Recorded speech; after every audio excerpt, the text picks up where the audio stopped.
It's my feel-good breakfast show.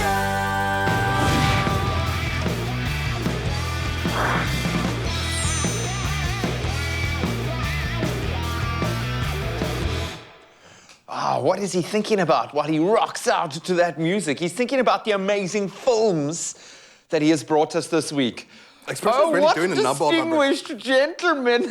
Get it out of your system. Look at this distinguished gentleman. Do I have to do something like a doggy on TikTok? Would that I couldn't resist. You look beautiful, man. Thank you. And you've been on fire. You look gorgeous, Graham. Thank you, love. You look magnificent. Thank you. I needed that this morning. Strident. I needed that this morning. You've been on fire this week. You brought us some amazing films that we might not have been tracking, which I love. Yeah, man. But then you've got to bring in the big guns, and this is a blockbuster. And I say that because it's got a couple of the most bankable stars in Hollywood in it. And yeah? it comes out today. Boom. The Lost City. What's the deal, yo? So, when was the last time we had something that was just like die-hard, just comedy? Yeah. Everything is like, has a comical edge to it. You know, the superhero movies, we laugh at the sides, but the main thing is obviously action. But it's sort of great once in a while as a breath of fresh air that we have something that, it says on the top. It says just comedy. It's a comedy. We so can laugh. The Lost City stars Sandra Bullock and Channing Tatum, beloved names. And tell you what, before I get into the meat and potatoes of it all, get lost in the woods, let's have a look at a little featurette on one of the key features of the silly romper stomper that is the Lost City. I love it. Who says romper stomper? We just gotta take a little shortcut through the jungle and we're good. Jungles eat people like us. In the Lost City, the difficulties that we had to overcome were jumpsuit. Are you okay? Jumpsuit. Jumpsuit. Yep, mount it. Mount it. We wanted to create the absolute least comfortable thing that you would choose to wear, especially on a jungle adventure. Do I need to be wearing a glitter onesie? Sexy. We're gonna have to take it through a river, climb a mountainside with it, and be in the ocean. The jumpsuit is a character unto itself. I was uncomfortable in my normal baggy cargo pants and like tennis shoes. That jumpsuit, it was fitted and like the whole thing with the heels. Oh, God. Whoa, whoa, whoa. That was acting. Good acting! Can't imagine what the sequence was doing to her skin. It must have been like wearing a cheese grater. We wanted something that, when you stuck this in the jungle, was going to stand out. How do they keep finding us? Basically a walking disco ball. I'm going to be talking about the jumpsuit for the rest of my life, but would I have changed it? Hell no. Oh, you gotta put it back together? I don't want to mess up the jumpsuit. It's on loan. It was funny, it was inappropriate, and it all came about because Sandy B likes herself a jumpsuit. And I like a sparkly jumpsuit. I love it. So we know the jumpsuit is a character in and of itself, which is great. The actors look up for it. Looks like there's a cool vibe and chemistry on set. Which isn't surprising necessarily. We've obviously seen Sandra Bullock, and you were just mentioning Gravity, of course. Yeah, where she proved her chops, yeah. To you at least. I know some people like On the fence a bit with her, yeah, for sure. I love her. Like since Speed, she's, like one of these actresses during a time, especially when in the 90s, when like, it was only men who were allowed to be goofballs. She was like all out there, being totally goofy. She can pull off the laugh. Breaking the mold. Yeah. Previously would have done with, what was her name? Jenny McCarthy it was. The Heat. Yes. Et cetera, et cetera. So she's no stranger to this kind of thing at all. Channing Tatum, of course, 22 Jump Street. One of the writers on this is from 22 Jump Street. So if you like that kind of... Yeah. So set the tone for us. What is the storyline The here? idea being that she is a romance writer, these 50 Shades types and whatever, so, you know, sauciness to it, and this is where Channing Tatum comes in. He plays the cover model to these books. You've seen these books, whenever you walk around in the bookshop, they have like these Boon vibe, high fantasy, but like lots of bulge going on. And Channing Tatum is the bulge behind the brains. She seems like she's a writer at the end, or at wit's end. She's like, it's in a war, I suppose, writer's block and whatever.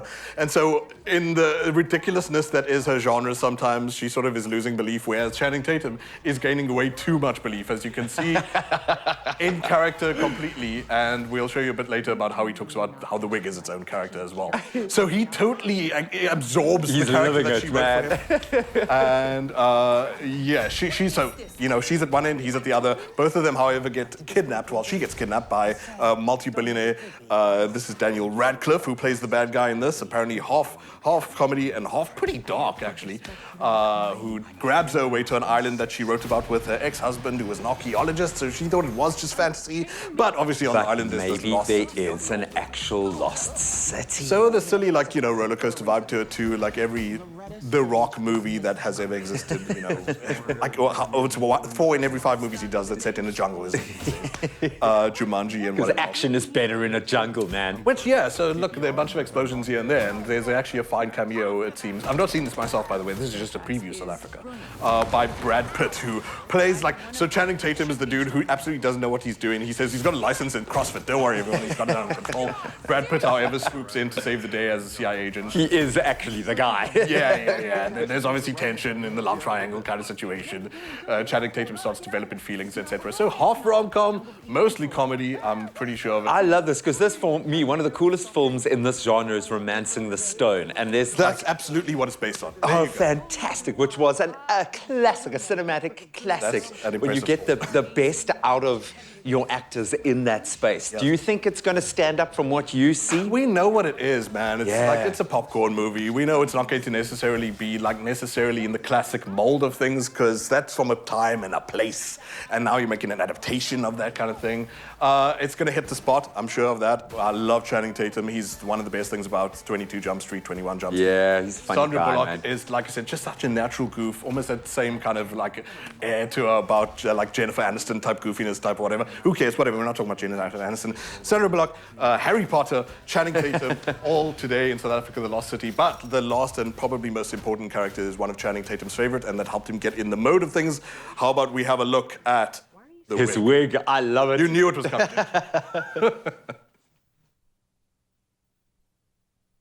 Ladies and gentlemen, the world's sexiest cover model, Dash McMahon! I think Dash is out of his mind. To be Dash, it has a life of its own. Seeing Channing in his Dash outfit, he came out of the dressing room. The hair exited first, and then the acid wash jeans, and the open shirt.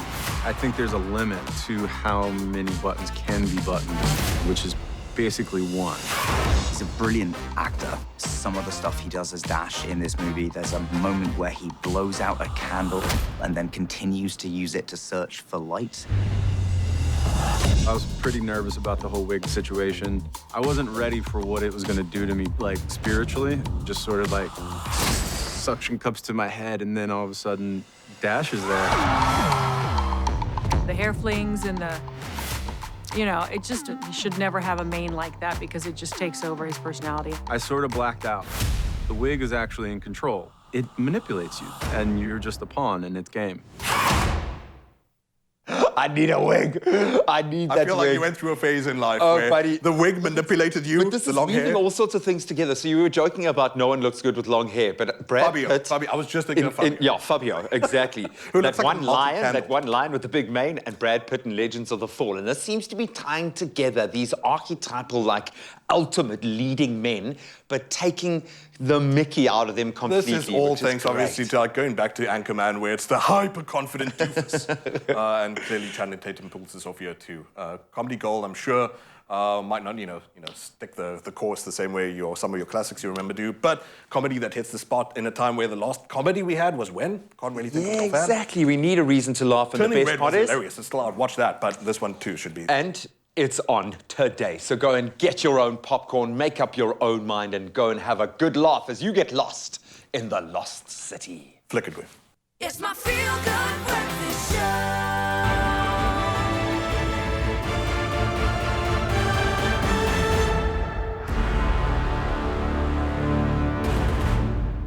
Yep, it's epic. He's back for another banger. This one also releasing today. The Unbearable Weight of Massive Talent.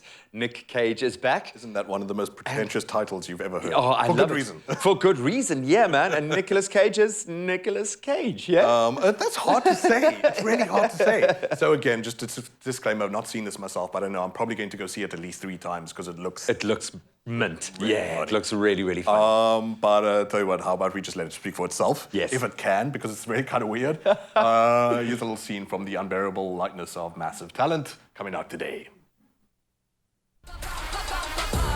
Grab my hand. Grab it.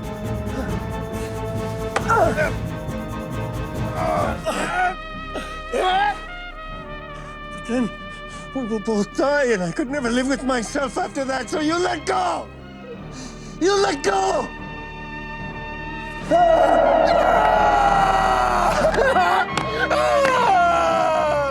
Goodbye, Nicolas Cage.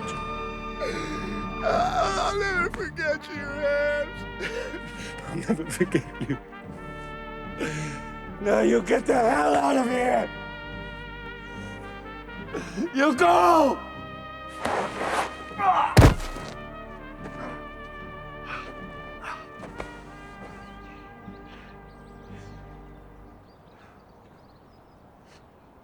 Mr. Cage?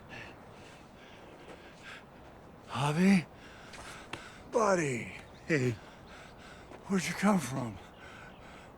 Oh. Yeah. Turns out we could have just walked around. Yeah, I guess so, huh? Whatever. I love they just made a wall really funny. Okay, clearly. And you can see it coming a mile away. You can see the joke coming, but it's the performances that are going to be the payoff and the chemistry. Pedro Pascal looks up for it. Goodbye, Nicolas Cage. Goodbye, Nicolas. Like, how do you steal Nicolas Cage's thunder in his own movie? But questionably, is it Nicolas Cage? Is it his movie? Because it begs the question, because this isn't making fun of Nicolas Cage, it's yeah. making fun of the genre of the big action star, if anything. Even if If you figured it out, then... Yeah, man, but I mean, looking at the poster looks like a throwback to like an 80s, 90s action, like Big Trouble in Little China kind of vibe, you know? Or like the Last Action Hero, where Schwarzenegger was playing himself, I believe. Exactly. Life imitating art on a different level. Oh, getting too deep, Graham. This looks hilarious. No, it truly does. And Pedro Pascal looks, oh man. So obviously, what was the last thing that we saw him? It was Wonder Woman 1984. Ugh, he was like the golden redeeming feature of that entire movie. You can call it that. He's also The Mandalorian, etc., etc. Narcos, we got some fans out there. Yeah, man. So he's proven himself, and jeez, the dude is dynamic, clearly. Nicolas Cage, however, what is he? In interviews, he refers to my character, Nicolas Cage, which is confusing enough. He doesn't say me, like in this movie. I'm playing a person playing other people. And in the script, they spell it with N-I-C-K, whereas in, real life, it's N-I-C. So it's meta, and it takes, like, apparently he gets visited by, like, ghosts of Nicolas Cage's past. So they'll do, like, CGI de-aging of him.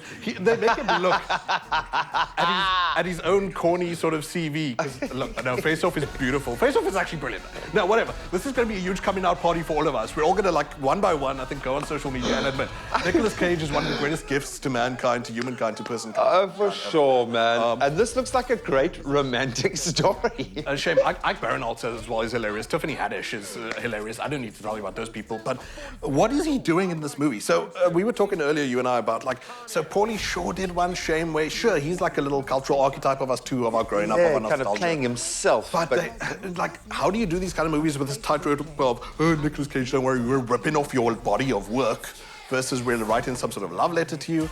All that sort of academic fanciness aside, it's also just R-rated, like below the belt hilarity a lot of the time. So for the adults out there, again, a die-hard, dyed-in-the-wool kind of comedy where...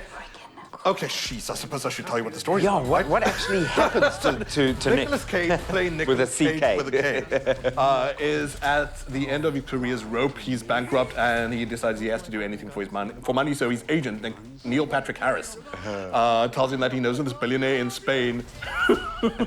Sorry, just laughing at the scenes as well. Now I'm listening to the manic screaming. This billionaire in Spain pays for $1 million for Nicolas Cage to come to his birthday party because he's a super fan. Secretly wants to give him a script because he wants to make a movie with Nicolas Cage. CIA, Ike Barinholtz and Tiffany Haddish know that the guy is an arms dealer who they want Nicolas Cage to stalk. So basically like the interview with Seth Rogen and James Franco, basically like Team America World Police, where an actor has to draw on his skills. They're going to send him in there to do the job, So this guy who is in bankruptcy, Nicolas Cage with a K, has to find a way to draw on the powers of his previous set of skills from Con Air, from Face Off, from the one with Sean Connery. The Rock. The Rock, thank you. How can I forget? I hope they include stuff like Vampire's Kiss, Devil's Kiss, Deadfall. Like, they're surely going to go super niche as well for the super fans, but they're not going to, like, exclude... They're going to make it accessible, even the average folks. But the chemistry looks amazing. I cried laughing at one scene alone, which I don't have here for you today because it's too R-rated. But I'll tell you what, I'm going to show you. Can you give us a little more, please? That is a bit more family-friendly. Of Nicolas Cage breaking free of the cage, being the total weirdo that we love and love to hate, some of us, but truly being himself in the unbearable weight of massive talent. Here's a look. You can't quit acting, you can't! That's none of your business. Whether you like it or not, you have a gift. And that gift brings light and joy to an increasingly dark and broken world. And to turn your back on that gift is to turn your back on the entire human race. We have to go now! We have to jump!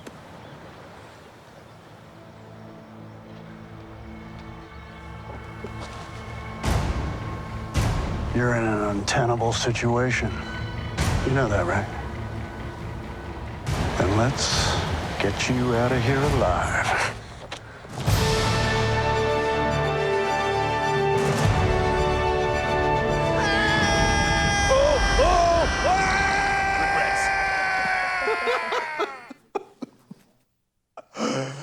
Am I silly because it's making me so happy? But this is the thing, though, man. We were talking earlier about like just respecting a dude who is a cultural archetype. Nicolas Cage belongs to us. Yeah, you're the best they can give us. He's a genre. Okay. but it's done with respect, and he's clearly game for it as well. He's not just there to pick up a check. The chemistry between those two apparently is like. But immortal, I'm picking up a lot of that because I think it's Pascal's foil. It's the fact that he is being so real. It didn't look like he was reading a line there. No, he looked like he was about to burst into tears when he saw like the power coming back to Nicolas Cage when he does that term. Yeah. and it is. It's almost he like... actually, in real life, no, he did Yeah, say you 100%. you can see his appreciation in the moment. This looks real. It looks funny. It looks quirky. Gonzo, it looks off the fear world. and loathing kind of weird, if you like, as well. We mentioned, Last Action Hero, etc., all that kind of stuff. But all of this with the respect, not of the kind of nonsense you see from Sharknado, where it's all like, it's tongue-in-cheek, we're just making half fun. It's like, no, let's commit. Sorry, I know I'm eating into our time here, director, but Nicolas Cage accepted this because he was sent the script by this nobody director who's done nothing in the past, basically. Attached to the script was a love letter, and Nicolas Cage said that is the whole reason, because with your heart you said, I love you, man. I love you, man. I need you, and so made the perfect bromance Friday. I think we need this film. I love you, man. You've had an amazing week. Thank you for bringing us some Let's go find incredible a clip. films. We're doing this. Come on, let's do it. We Long can do it. hair, 3, Channing 2, 1. Tatum hair, Toss and your hair jumping over and go.